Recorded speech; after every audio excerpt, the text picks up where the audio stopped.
Long before AA began in this country, a variety of temperance groups tried to tackle alcoholism. One of these was the Washingtonians. The Washingtonians failed a mere 7 years after they began.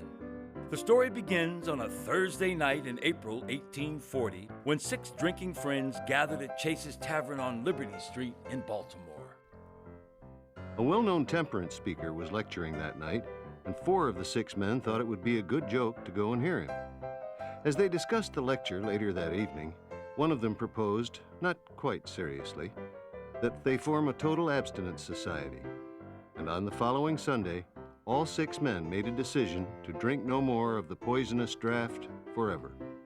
Each of the 6 agreed to bring a man to the next meeting, and they wrote and signed a pledge not to drink any spirituous or malt liquors, wine, or cider. The name Washington Temperance Society was chosen in honor of George Washington. The members of the society continued to meet for a time in Chase's Tavern until the owner's wife objected to the loss of good customers.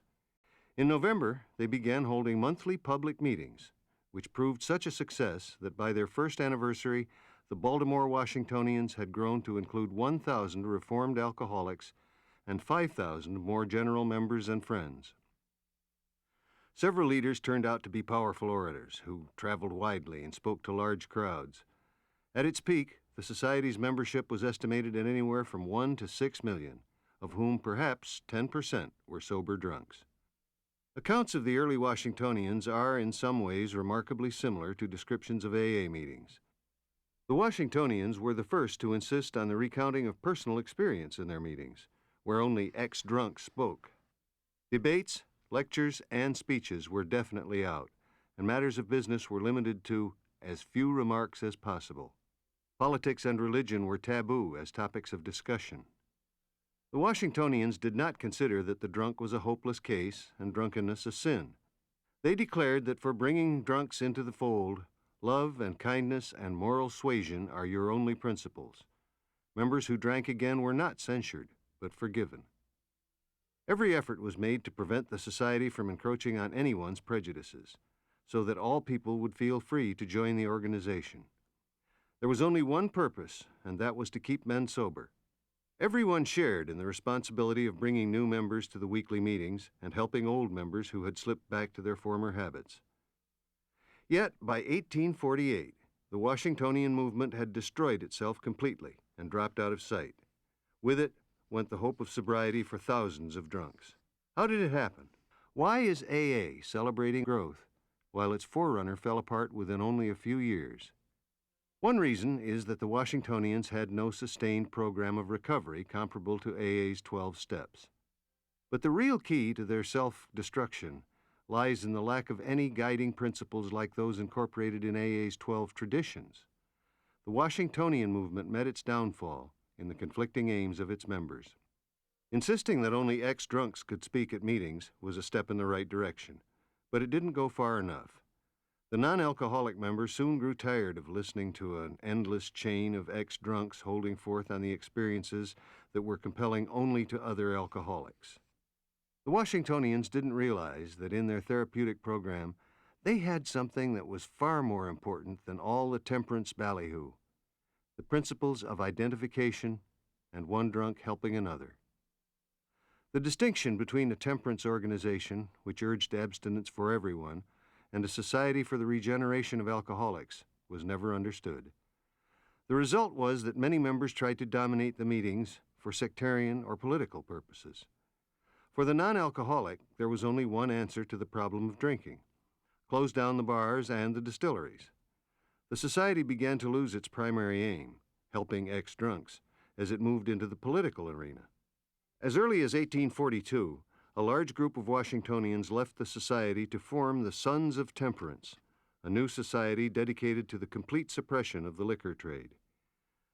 Another problem was anonymity. The destinies of the movement and the personal reputations of its members were mingled. When a prominent Washingtonian, John B. Guff, got drunk, opponents of the movement used it as ammunition to hurt the organization. Events like this shook public confidence in the Washingtonians. Growing political dissension, personal grandstanding by members, lack of anonymity, and loss of its primary purpose finally did end the Washingtonian movement.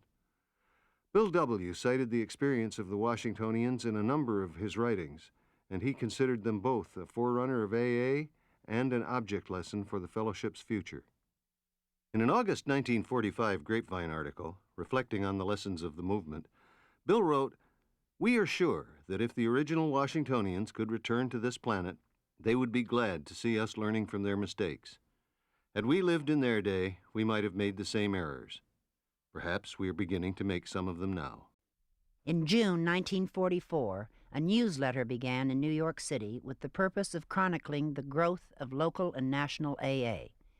It was called The Grapevine, and it was a mix of reporting, reprints, case histories of drinkers, articles on alcoholism and its treatments, book reviews, humor and drawings, and letters from AAs at home and overseas. When the magazine began, it had 165 subscribers. A year and a half later, it had more than 3,500. By 1945, the Grapevine had become the national AA periodical. The explosion of new groups sobered up plenty of drunks, but it also brought plenty of difficulties. As Bill described it, most of the groups had no experienced guidance whatever. Moochers mooched, lonely hearts pined, committees quarreled, new clubs had unheard-of headaches, orators held forth, groups split wide open, members turned professional, sometimes whole groups got drunk, and local public relations went haywire. With AA's unity and survival in mind, Bill began to formulate a set of principles directly responding to the growing pains of the early groups. He also drew on his own experiences in AA, the times when he had placed his own desires and ambitions over the good of the fellowship. The principles he formulated, 12 in number, were called the traditions. In 1955, at the 20th anniversary of AA in St. Louis, Bill offered a resolution authorizing the General Service Conference to act for Alcoholics Anonymous and to become the successor to its co-founders. Here is the first part of that resolution, which was adopted by several thousand AAs.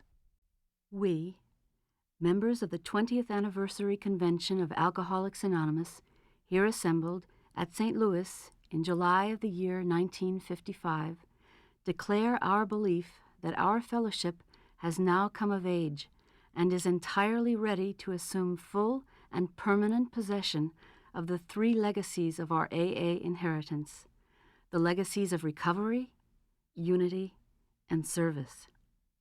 We believe that the General Service Conference of Alcoholics Anonymous, as created in 1951 by our co-founders, Dr. Bob S. and Bill W., and authorized by the trustees of the Alcoholic Foundation, has now become entirely capable of assuming the guardianship of AA's 12 traditions and of taking over full guidance and control of the world services of our society. We have also heard with approval Bill W.'s proposal that AA's General Service Conference should now become the permanent successor to the founders of Alcoholics Anonymous, inheriting from them all their former duties and special responsibilities, thus avoiding in future all possible strivings for individual prestige or personal power, and also providing our society with a means of functioning on a permanent basis. Be it therefore resolved that the General Service Conference of Alcoholics Anonymous should become, as of this date, July 3, 1955, the guardian of the traditions of Alcoholics Anonymous, the perpetuator of the world services of our society, the voice of the group conscience of our entire fellowship, and the sole successors to its co-founders, Dr. Bob and Bill. Ever since that fateful day when Bill met Bob and the discovery of the value of one alcoholic talking to another, our foundation has grown in numbers and grown in the understanding of the past, guiding our future. Setting us apart from all other attempts to combat alcoholism are our 36 guiding principles with our three legacies of recovery, unity, and service. The future of Alcoholics Anonymous is assured with our declaration of responsibility. I am responsible when anyone, anywhere, reaches out for help. I want the hand of AA always to be there, and for that, I am responsible.